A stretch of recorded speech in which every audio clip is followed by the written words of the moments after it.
I was still shaking after what had happened to our daughter. Firefly assured us she was now safe from any harm that Colt's mother could try, but to assure me she brought in 3 guards. Lyra was tired, sleeping in my arms, her body exhausted. Firefly gave her some liquid by mouth. This is much sweeter, little acorn. Firefly reached out her hands for our child, but I didn't want to let her go. Colt looked to me. It's all right, she will be all right, love. My arms were trembling as I handed her to Firefly, as I heard the leech screech in the jar. Firefly didn't even look over. That will not do. This baby needs rest. She laid Lyra back in the hammock, looking to one of the guards. Put that thing in a small wooden box. Take it to the other side of the trees. I don't want it bothering the baby. With that, a blue glowing guard took the leech bottle, placing it in a lockable small wooden box and walking off with it. Firefly looked to Colt. We should go see T. Colt nodded, but I looked to our child. I will stay here with Lyra then.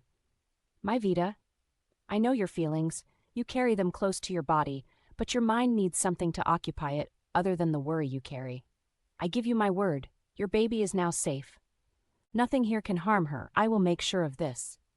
I know, it's just... Firefly interrupted. Colt believes in my words. For now, you should follow his thoughts. I need you to come see T. She has asked to see you both, and it is my appointment to be sure she gets her will for the time being, for she is over my own status. I looked to her. Can't we just take Lyra with us? Firefly looked to me. Vita, it is best if she rests here. It will be much commotion down below.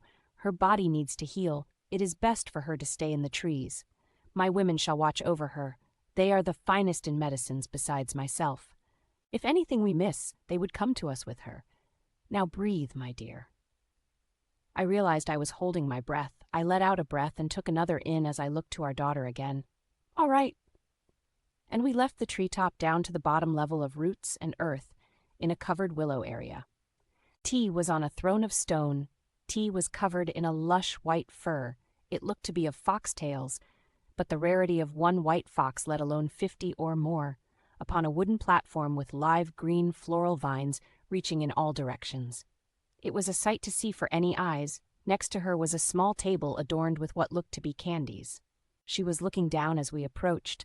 The other people of the tribe bowed to Firefly's coming, stopping their daily chores for only a moment, but it was enough to catch T's attention. When she saw us, her face went from stone-like to happy. She stood, walking down the platform to come to us. She hugged me first, then Colt around his neck. I could see his hair bristling up, but he didn't push her away. Oh, thank goodness you are here. Please tell these people I don't want to be their queen or leader or whatever they wish of me. I don't remember much, but I know I don't want this. She stopped and lifted her hand. I don't remember much, but these are my hands, and I know they were meant for something else, something more. As she backed off slightly, Colt looked to Firefly, then to me. Oddly, I couldn't make it out, but then he took a step toward T, staring into her eyes. Then he took the back of his hand, carefully unveiling what was under the foxtail robe. His eyes never left hers. As I looked to see a small bump, she was pregnant. T, did someone do this to you on the way here? No, nothing happened. We met no travelers until we were received here. But it's only been over 4 months, and you were not showing when you came with us, nor would a child survive the ride upon a saddle. While in your... Colt still looking in her eyes, I'm sorry, I don't know, she said meekly. Can you remember anything at all, a father? No, nothing. I didn't even know I was going to have a baby till the village elders looked upon me and tested me. How far along do you think she is, Firefly? Colt asked. If I was to speak of comparable pregnancies, I would say 5 months, but she has grown alarmingly quick, though twins could make this a cure as well. We are of medicines here, but we are all without knowledge of this happening. I looked to her. She seemed calm, but her eyes were full of fear, the same fear I was feeling for my daughter. So I did what my instincts were telling me to do. I smiled. Well, it seems congratulations are in order then. What do you think you will have? Do you have a preference? T and the others looked to me quickly as T meekly replied again. I'd like a girl, but they say it's a boy. As long as it's healthy is all that matters. I smiled, and it sounds like it's growing strong, which is a great blessing considering what you have been through. T looked to me.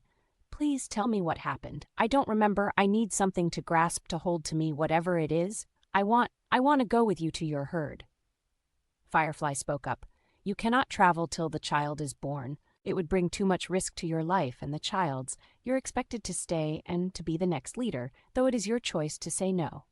I'm not so sure the people will allow the same choice to the child. For once, born into the deer herd, one stays till love is found. Even I as leader cannot change this tradition. But if you stay, you will have a greater power to change this. You mean they will let her leave, but not with her child? Yes, if it is a female or male, its life will remain here if she denies her rights as the new leader. But if she were to leave and have the child otherwise, they would have no rights to the child? I asked. Correct, but our land is wide, and her belly, there is no time for her to walk away from this by foot and by horse. She would bring great danger to herself and to the child in her. I don't care. I want to leave. Please, I know I'll be okay, Colt. Let me leave with you. If not, I will walk from here myself. I cannot stay here. This is my only chance to leave with my child. I won't harm you or your child, T, nor do anything that would bring such harm by actions of taking you by horse. I have seen it in desperate situations, and the child never lives long. Colt shook his head slightly. Just then, Colt's father returned upon Sam's back. With a great kill of a large boar, jumping off Sam's back, he held in his hand the skins of a few rabbits. One was white. Sam allowed the boar's body to be lifted from his mouth by the tribespeople. He walked over to us with the one white rabbit pelt he had kept, handing it over to Firefly. A leader knows fine qualities when seen. Thank you. I see where Colt gained his gentry from. Colt looked to his father. Sam rides smoothly as traveler in your opinion, Abira? Abira nodded. More so. The lad's footing is great and strides smooth. Why do you ask? Colt looked to Sam. I find myself only becoming accustomed to his movements as I watch him walk. It does seem to have a gentleness to his steps. More so than travelers. Tell me, Sam, would you allow another to ride upon you just this once? Who do you have in mind, sir? Sam said, unsure of Colt's request. Sam, you heard my words earlier. If you wish it so, you may call me father and I you my son. I walked over, and I cannot be your mother you search for, but I can be a second mother to you if you like. Sam had tears in his eyes. You mean it? Colt nodded. I would not say it otherwise. You are family. Sam looked to Colt. I'd like that. Who should I carry, father? Colt pointed to T. You know T here. Her belly was still showing through the white dress they had her in. I can. Abira looked to the woman, but she is with child and far along from the looks of it. Colt looked to his father. Is it too dangerous, then? Well, not the same as a horse, mind you. But the bigger problem is if the child comes, the smell of human blood and the cries of a child, we send our women to places that the lions would have great difficulty getting to, where screams and cries are muffled. Otherwise, the safety changes. You see, lions can handle a hunt of animal. They can seek it out, but human blood and screams trigger something even deeper. I should travel back with them on Mac. Colt looked to T. If you were to leave now with Abira, you could make it back to the herd before the child comes. But if you were to miscarry, I cannot guarantee from Abira's words your life would be spared. Firefly looked to T. If that's your final decision, you cannot return more so than of a welcomed visitor, nothing more. That's all I want, to leave. The king looked to Sam. Sam, can we get this girl home? Yes, my footing shall be steadfast, and with that of fleetness, I shall do this for my family. Abira looked to us. I'd like a report when you come back, Colt. But you're my son, so I know you have everything handled here. I'll see you back at your herd. Colt went to Abira. Tell Abel, he whispered a phrase into his ear, and the king's face seemed puzzled. If he hears this, he will know I am well and you speak the truth. Abira hugged Colt with the same smirk that Colt could possess. He helped T onto Sam as he jumped on Mac, who was called over. Hold tight to his mane, he won't mind, and they slowly started their way out. The tribe looked to Firefly. All is well. She made her choice in life or death. That being said, where's Fluorescence and Lightning? A woman came up with purple marks on her face. They are gathering herbs in the field, Firefly.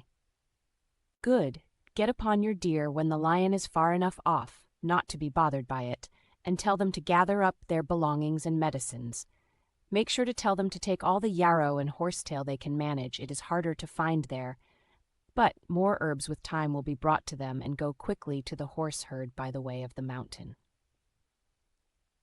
So not to run paths with the lion. I know he is a kind one, but I do not take chances when children's lives are at stake. Tell the women that is where they shall dwell, and be of great help for the time being to the horse people's medical needs. They are also to help teach T what she is to know of herbs. I have great hope it will come easy to her. As you wish. Shouldn't you ask them if that's what they want? I asked. Firefly looked to me. Fluorescence and lightning have often spoken of wishing great travel. They shall welcome this journey. Now let's go tend to your daughter. Firefly started walking back to where our daughter slept in her hut as we walked. Firefly made small talk. By and by, how old would you say your father is, Colt? Colt slowed his step. 60s, 70s. I have not been one to ask. Why? She just smiled. Such a young man still. She started to laugh. What? I asked this time. He's fearless among the lions. I dare say I wonder if he would feel safe alone with a cougar. Colt slightly snorted out a laugh. I could tell she was telling him something as she spoke again. What do you think of boar for the feast? I rather not think of it, but it doesn't displease me either. Colt loved boar meat. It was hard to come by, and he wasn't too fond of pig meat, so I wasn't understanding what they were keeping to themselves until later when we talked much later.